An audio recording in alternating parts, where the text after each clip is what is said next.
Okay, so my name is Anthony Thornton, and I'm voting for Donald Trump this November. So I'm an aerospace engineer.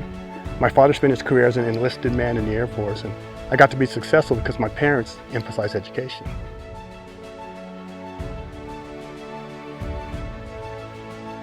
I guess, first of all, I'm a Christian, I'm American, and I'm a conservative. So when you combine the values of Christianity with a patriotic America first kind of philosophy, the choice of candidates is kind of obvious. So one of the candidates, Joe Biden, is offering, basically fear. The other candidate, President Trump, is offering, freedom.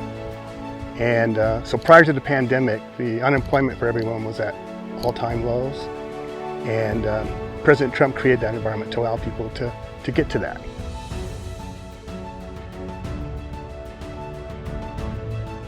So I used to be a Democrat.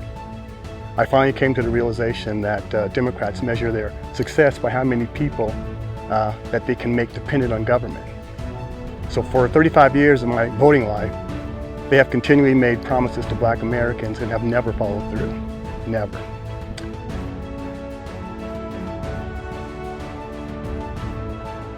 So Democrats are against school choice. And because they are intent on keeping minority communities uneducated and dependent on government subsidies. Today's Democrat cities, in urban communities, they are the modern day version of the old Southern plantation. Now we'll just put you in an urban community.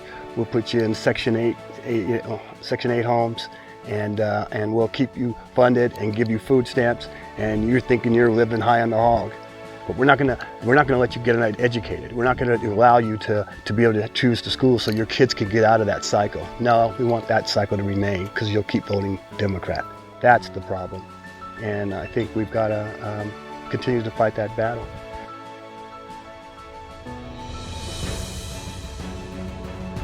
Donald Trump has done more for the Black community in 4 years than the Democrats have done in the last 60 years.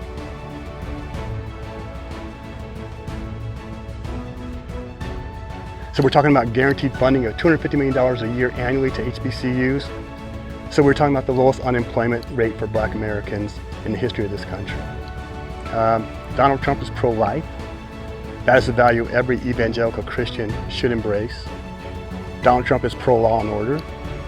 If we want to get a handle on black crime, defunding the police is not a solution. And Donald Trump is pro-military. As a former naval officer in the reserves, I respect the men and women who defend this nation.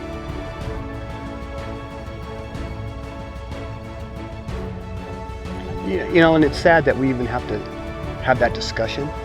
I mean, the discussion about should I save the baby after it's been born? Think of how sick that is. That we as a society have to, I said one day we're going to look back at this time in the history of the country and we're going to say how barbaric we were to allow that to occur. I know evangelicals are totally against that. Progressives don't seem to get it. It's not about a woman's right. Woman's right ended once that life was conceived.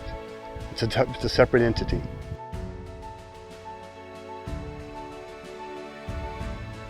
Oh, well, that was, again, part of the big agenda. Everyone knows that Margaret Sanger founded that, and she was a eugenist. She wanted to basically eliminate those people who she found deplorable, if you will, and wanted to eliminate them from society. And so she created Planned Parenthood and then went to Black ministers to have them basically convince their community that this was for women's good. But their intent, the evil intent behind this, was really to eliminate Black communities from the face of the earth. And they continue that path even today. And that's the sad thing about this, is that people are finally waking up. I think it was Hillary Clinton that got the Margaret Sanger Award. And I'm thinking, how bad is that?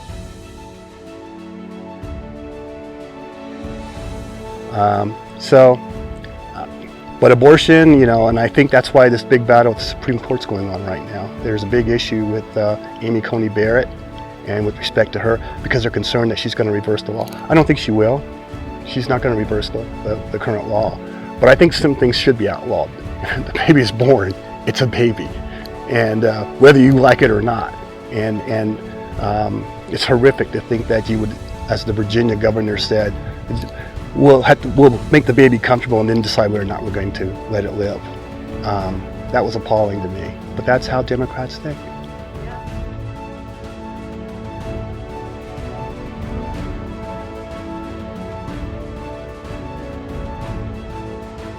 So the message that the government will take care of you, that presupposes that I can't take care of myself. And that's an issue that I think Black Americans are finally waking up to, because the Democrats have been taking care of us at least for the last 60 years, as I said before, and they were still in the same positions they were 60 years ago. That's by intent. That's by intent. That's their design. And if you want to break free of that, first thing you're going to do is break free of the Democrat Party, because it's their policies that are keeping people enslaved and impoverished. The fact that we've lost families, and one of the things I think, it's not just black and brown families. I mean, but if the Hispanics wake up, they'll recognize that they're trying to do to the Hispanics the same thing they've done to blacks. Is get the father out of the family. You can abort your kids, and we'll take care of you. Don't worry about it. And I said, that's not a life. That's not a kind of a family. The Hispanics that I know are very Christian, very family-oriented, and are waking up to that message does not resonate with them, and I'm glad to see that. Yeah, that's absolutely.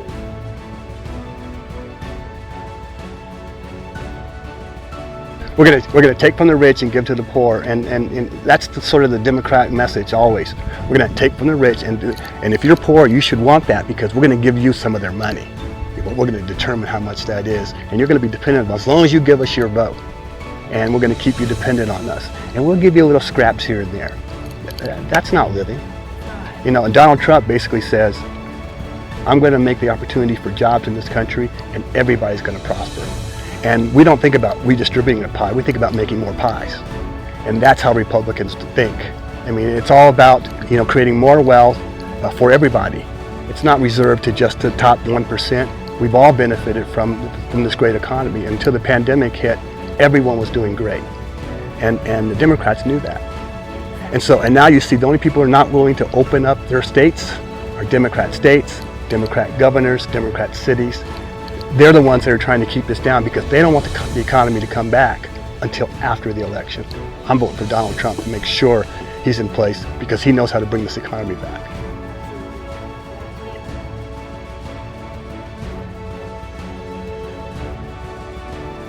I think Republicans are finally waking up and seeing they have to outreach to this community, and to say that I think for a long time I think they thought I think the Republicans were probably just as guilty, in the sense not that they were being discriminatory, but I guess they thought that community they had no chance at. And I think by offering jobs and showing that you can be successful, the true American dream, it's available for all of us, and I think that's where we're going to win over more and more people.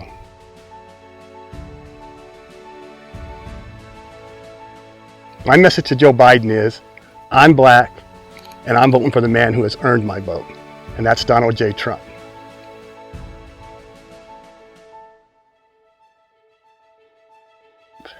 Vote for every Republican on the ballot, because just voting for the president is not going to be enough. This state's in trouble as well, and we've got to change the legislature in order to make changes.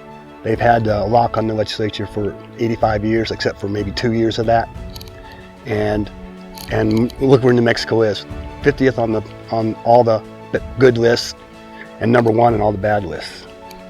That's not success.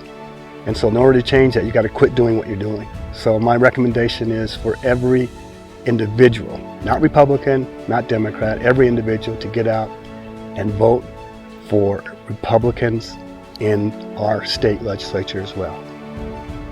That's all I have to say.